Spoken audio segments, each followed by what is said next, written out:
Okay, I want to make this video to talk about the new Ember project from the makers of Foundry VTT.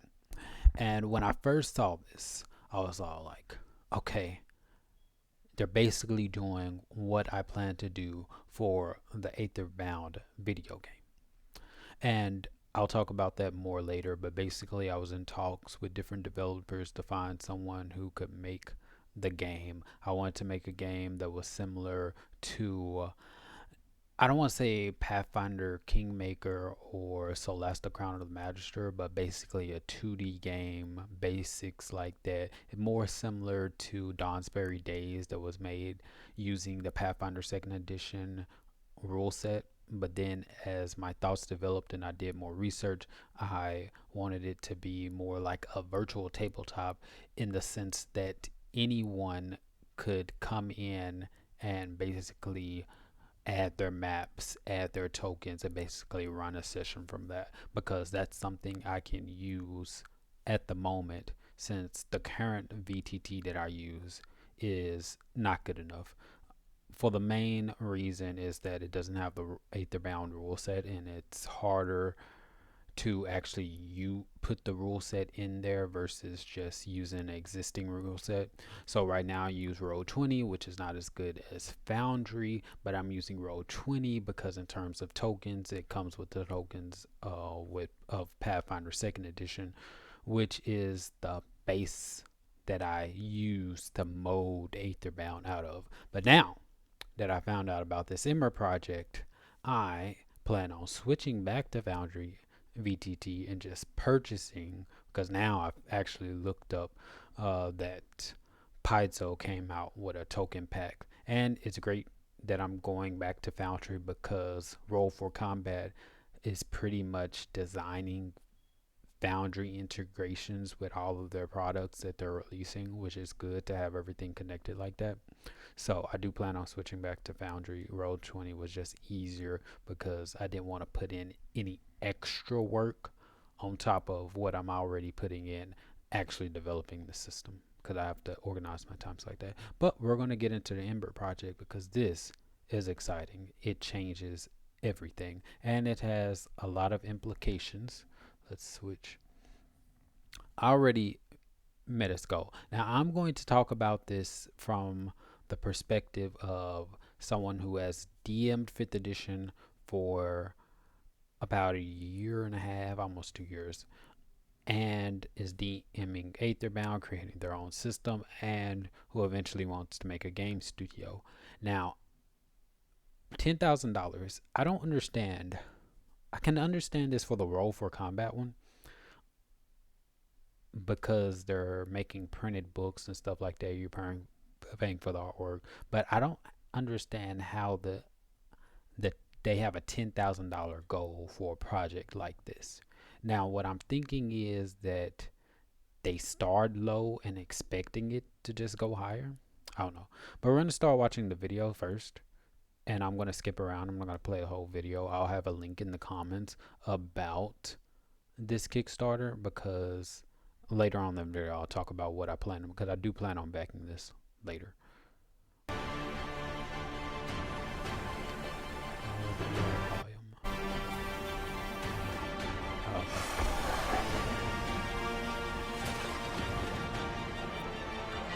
I'm going to talk about what I like. I like these scenes. I'm going to talk about what I like and what I plan on taking because that's what we do over here. I probably shouldn't say it, but yeah, that's what we do. That's what art is. It's about taking and then remixing and stuff like that. So see what I want to take and what I don't like. But so far, I like everything. These scenes and everything, I think that can be implemented. Later on, I'll talk about what I'm going to probably talk about it on this channel. I do plan on creating another channel more for the development side and stuff like Swift UI and stuff like that because I do plan on making a companion app similar to the Lion's Den apps that were on 5th edition. I remember using them a lot when I was DMing and I just love them. And Aetherbound needs an equivalent and to do it much better. But we'll talk about that later. I like the scenes. I like that. I do like the rollable dice. I like how now I did watch a stream. I still have to finish that stream. I started it because I wanted to get an idea of how this is going to work. Now the alpha access, not the alpha access, the oh, it is the alpha access. If you back it, then if you get a certain tier or have a specific add-on, you'll get alpha access, which starts January 2025. And I do plan on backing that level and adding it so I can get access for market research. But it looks like the players will be able to put their ancestry, of course, in Aetherbound is species, class, culture.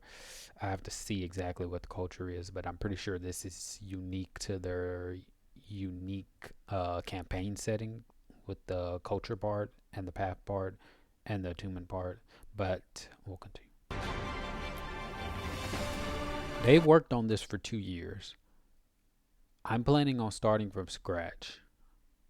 So I can't be too ambitious. I've learned in the past from other ventures that, and you might want to listen to this if you plan on creating anything in the future, if you're an aspiring game developer, that you need, or a business owner in general, the MVP, minimum viable product. And while I'm watching this, I'm thinking about what's the minimum I can do to just get it out in the world and get player feedback. And when I say get it out into the world, I mean something that I'm going to use because I'm going to use it myself. I believe that whoever's selling something should use the product that they're selling. But line of sight, that has to be in there. Basics. This already come from Foundry. Foundry has line of sights, which I just love. I hear you can do it in Roll20, but Foundry is just so beautifully done. Probably because the maps are already integrated with that. And what I love about Foundry, Dungeon Alchemist, you can export the maps to Foundry. Probably has more to say about Dungeon Alchemist, but I do like Dungeon Alchemist, and I do want to make sure the tabletop / game is interconnected with all of these things. So because I'm personally the type of person who likes my things to be integrated. I don't like to feel like I wasted money. So I plan on purchasing a lot of Roll for Combat material. So that means I need to make sure this app is able to use dynamic tokens, use interactive maps and stuff like that. So basically you'll be able to upload whatever content, upload tokens and stuff like that. So I want to make sure that feature definitely gets in there. I think they call these are scenes, and I do like the fact that you have different scenes. I think alchemy for me was like to artist versus I'm heavily combat focused, but this is nice. And I hear you can move the characters across the scene, which is great.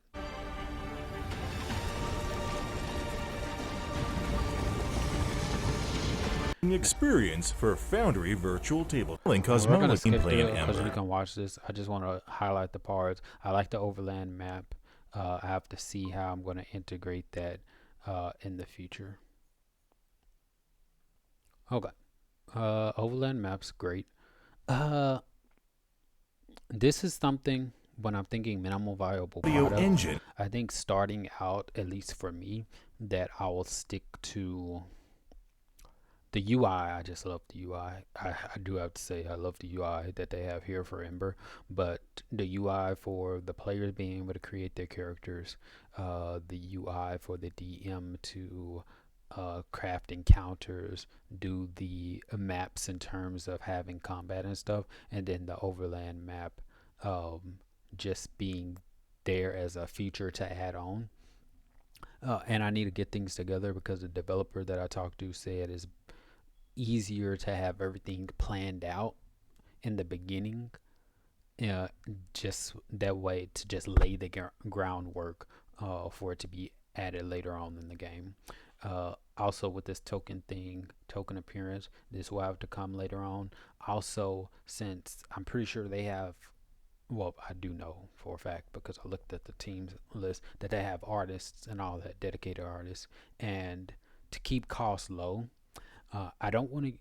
let me rephrase that. I would prefer not to use AI since a lot of people in the community do not like it in its current sense because a lot of people believe it harms creators, and in a lot of instances it does, but it can be used in a way where it's helpful, similar to how Dungeon Alchemist uses AI to procedurally generate or randomize the models that were created by artists themselves. And since it's going to be a first time game, we don't have a huge catalog of models and different parts that can combine to be in the token. So the best way to integrate this is to, one, have base token options because we just need purely basic options, but allow users to upload their own token, which serves the point. So people are basically creating their own art, and I just believe that it's a feature users will like. But I still do like this token creation thing. It's just something to not try to emulate off the rip. Uh oh no, did it freeze? Okay, so let's see if we can reload this. I think that's enough from. Provide Okay, great. for 100 beautifully illustrated characters. They said something about Multiple 100 can evolve beautifully along with your character illustrated characters. We don't have that yet. Um, Dynamic maps, so they actually environments move. and are fully integrated with Embers. Review your acquired knowledge. Oh, I love this journal aspect. I love it a lot. I do love it a lot.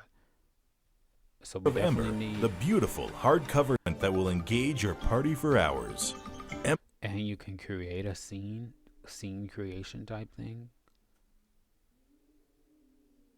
Okay, so from what I'm understanding, this will require us to.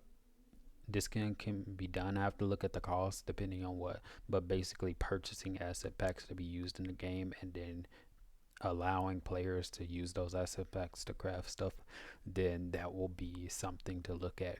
Now, as far as monetizations that I'm thinking about is because I'm thinking that to be able, for example, let's use Dungeon Alchemist.